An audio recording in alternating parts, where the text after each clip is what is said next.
At exactly 3:17 a.m., the town of Caen was completely silent. No engines, no footsteps, no gunfire, just the sound of wind, and one man loading his rifle. Inside this town were over 200 German soldiers. Machine gun nests on rooftops, snipers in church towers, mortars positioned at every road entrance. And yet, by sunrise, the Germans would be retreating in panic. Radio operators screaming for backup, officers shouting impossible reports.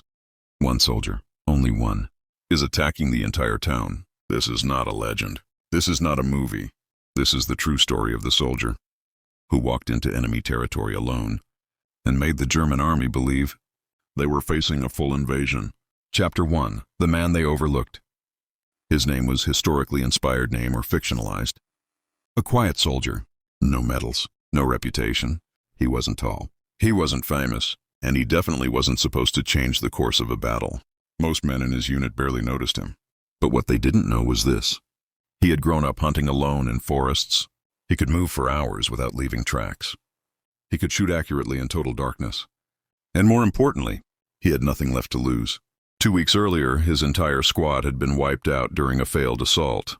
Friends he had eaten with, men he had laughed with, gone. High command marked the town as too dangerous. The mission was delayed, but he couldn't wait. That night, without orders, without backup, without telling anyone, he picked up his rifle, checked his ammunition, and started walking toward the town alone, entering hell alone. The German defenses were brutal. Barbed wire, trip flares, listening posts. Any movement meant death. But he didn't move like a soldier. He moved like a shadow, crawling through drainage ditches, freezing in place for minutes when patrols passed inches away, timing his breathing with the wind. At 2:58 a.m., he reached the outer buildings. He could hear them laughing inside, smoking, playing cards. They had no idea. He waited. Then he made his first move. One shot that changed everything. The first shot wasn't loud. It didn't need to be. A German sentry dropped silently near the radio post. Then another. Within seconds, he was inside the town. Instead of running, he slowed down. He fired from one street, then disappeared. Moments later, gunfire erupted from the opposite side. To the Germans, it sounded like multiple units attacking at once. Officers shouted orders. Machine guns opened fire at nothing. Then explosions. He wasn't throwing grenades randomly. He was using echo and confusion. One explosion near the fuel depot, another near the command building. German radios crackled with panic. Enemy infantry in the streets. We're surrounded! Request immediate reinforcements. But there was no enemy infantry. There was only one man turning the town against itself. Here's what made him unstoppable.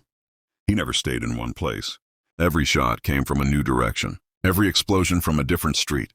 The Germans began firing at shadows, at windows, at their own reflections.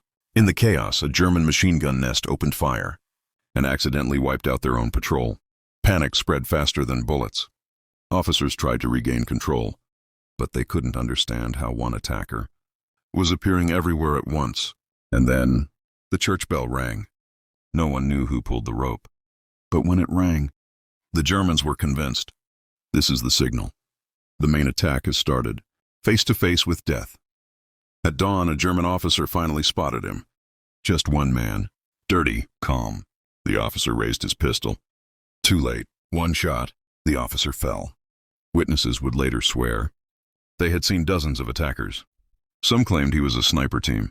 Others believed it was commandos. But the truth terrified them more. It was only one soldier, and he was still moving. The breaking point. By sunrise, the Germans had lost their radio station, fuel supplies, command structure, and their nerve. When artillery was requested, higher command refused to believe the reports. One man? Impossible. But fear doesn't care about logic. German units began withdrawing, retreating from one soldier. Silence after the storm. When friendly forces finally entered the town hours later, they found something unbelievable.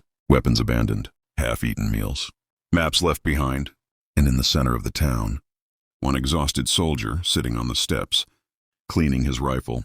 When asked why he did it, he simply said, "Someone had to start." The report no one believed. The town was silent now. Not the peaceful kind of silence, but the kind that comes after something terrible has happened. German weapons lay scattered in the streets. Maps abandoned. Food still warm on tables.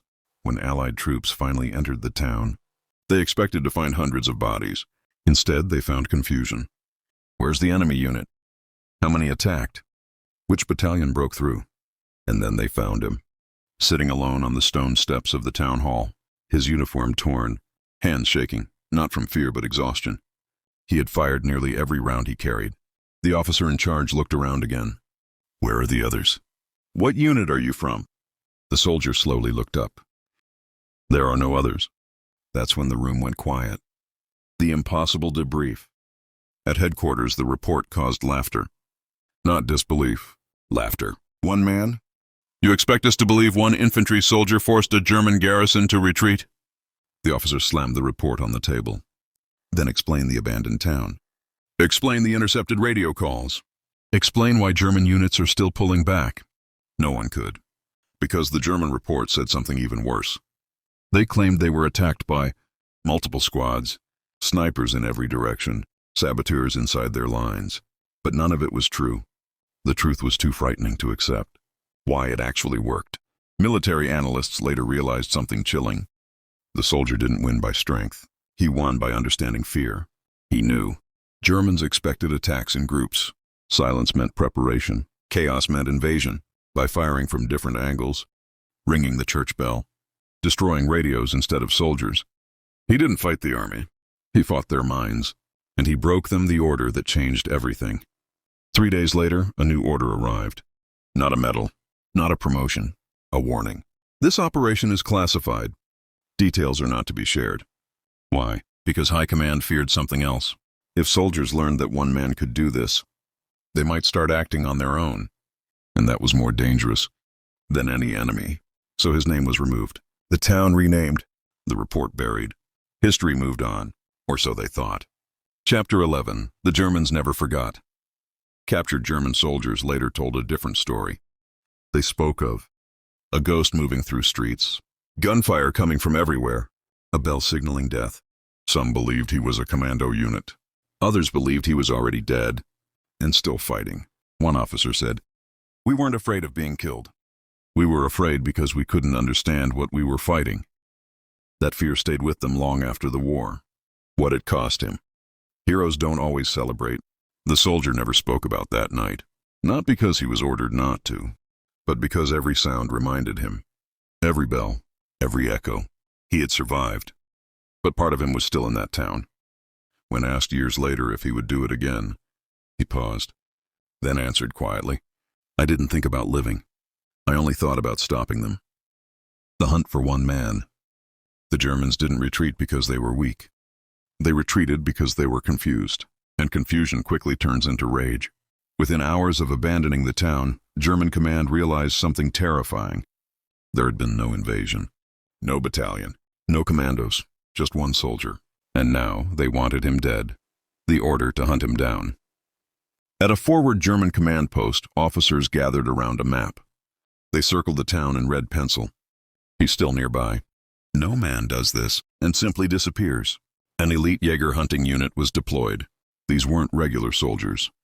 They were trackers, marksmen, men trained to hunt partisans and snipers. Their mission was simple. Find the man. Kill him. Bring proof. For the first time, the Germans weren't fighting an army. They were hunting a ghost. He knew they were coming. The soldier never celebrated. He never rested. The moment he left the town, he felt it. That pressure in the air, that silence that didn't belong. They were coming. Instead of running far, he did something unexpected. He stayed close. He moved into the forests surrounding the town. Terrain he understood better than roads or buildings. He dismantled his rifle, cleaned it, waited, because now the hunter was about to become the prey. The first German mistake. The Jaeger unit entered the forest at dawn. 12 men, spread wide, quiet. They followed footprints. What they didn't realize was this. The footprints were meant to be found. After 2 hours, the lead tracker raised his fist. Movement, a shadow between trees. A shot rang out. One German fell before anyone even saw the muzzle flash. Panic tried to rise, but discipline held. They tightened the circle. That's when the second man dropped. Different direction, same precision. Now they understood. They weren't chasing a wounded survivor. They were facing someone who wanted this fight. Fear returns. The Germans slowed down. Too much. Every branch snapping sounded like death. Every shadow looked alive. Then it happened. A German soldier screamed, not from being shot, from seeing something hanging from a tree. A helmet, his friend's helmet, placed carefully. A message. You are not hunting me. I am choosing you. No one said it out loud, but they all felt it. They were walking into a trap. The trap closes. The soldier moved constantly, never firing twice from the same place, never killing unless necessary. He wasn't trying to wipe them out. He was breaking their confidence. By nightfall, the Germans had lost 4 men. No clear sight of the enemy. No idea where he was. Then their radio failed. Cut wires. Silence. That's when the order came. Fall back. Regroup. But the forest didn't let them go. Face to face. One German officer moved ahead alone, young, shaking. He turned, and there he was, 10 meters away. Dirty uniform, cold eyes, not aiming yet, just watching. For a moment, neither moved. The officer raised his rifle. Too slow. The shot echoed through the trees. The body fell, and the soldier disappeared again, like he had never been there. German breaking point. By morning, only 7 Germans made it back. No proof, no body, just stories. Stories command didn't want to hear. He's not normal. He moves like the forest itself. German command canceled the hunt. Not officially, but quietly. No one volunteered again. A legend is born. Word spread, not through reports, through whispers. German soldiers warned each other. If you hear a bell, if the forest goes silent, run, because he's near. They gave him a name, not his real one. A name meaning the one who comes alone. The mission he was never meant to survive. Weeks passed. The front lines shifted. Battles were won and lost. But his name never appeared in reports.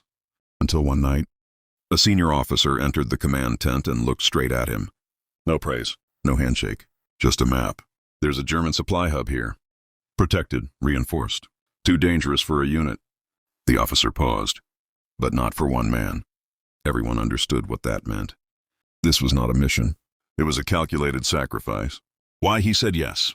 He didn't ask about extraction. He didn't ask about support. He only asked one question. How many lives will this save? The officer answered honestly. Thousands. That was enough. He took the map, checked his rifle, and walked into the night, alone once again, deep behind enemy lines. The supply hub was the heart of German operations. Fuel, ammunition, food, guards everywhere, searchlights cutting through darkness. But the Germans had learned something dangerous. They were watching roads. He didn't use roads. He moved through ditches, rubble, ruins. At 1:42 a.m., he reached the perimeter and waited. The last lesson in fear. The first explosion shook the ground. Fuel tanks ignited the sky. German soldiers ran, but not toward him. Away, because the fear returned instantly. Gunfire erupted in all directions. Shouts, orders, screams. Then the second explosion. The ammunition depot. Fire swallowed the hub. German command panicked. Enemy infiltration. Saboteurs everywhere. But once again, there was only one man, wounded but unbroken. As he moved away from the burning facility, a shot. Pain exploded in his side. He fell. For the first time. He didn't get up immediately. German voices were close now. Too close. He dragged himself into the shadows. Reloaded! With shaking hands. Every breath burned. But he remembered something. He didn't need to escape. He only needed to delay. The final stand. When the Germans entered the alley, they walked into silence. Then gunfire. One fell. Then another. He fired until the rifle clicked empty. Grenades followed. Smoke filled the street. The Germans stopped advancing. They didn't know if he was dead, and they were too afraid to find out. By the time reinforcements arrived, the supply hub was gone, and so was he. What history wrote and hid. Official records say, supply hub destroyed by unknown causes. No name, no citation, no medal. Because admitting the truth meant admitting something terrifying. That one soldier could change the course of war. So they buried his story, but soldiers didn't. Years later, years after the war, a veteran was asked, what was the most frightening thing you saw? He didn't mention tanks, Or bombs, he said. A quiet man walking alone into the dark, and knowing an army wouldn't stop him. History remembers generals. It remembers armies. But sometimes, war is changed by someone who never wanted to be remembered. A man who walked alone, so others wouldn't have to. If you believe stories like this should never be forgotten, subscribe, because the next story is even more unbelievable.